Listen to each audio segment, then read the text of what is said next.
So they're supposed to be working on the trailer on the hot water heater. It's not working on electric, only on gas. I've got it all put down. I hit the hitch height button and it lowered it down the front legs and pulled up the other 4 legs.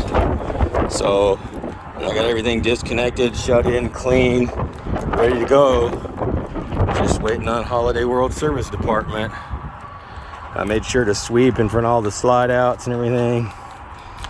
Latch everything like doors, put up all the blinds.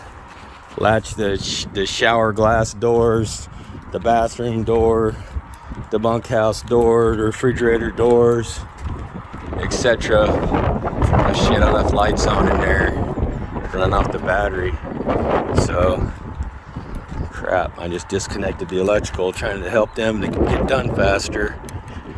Alright, love you.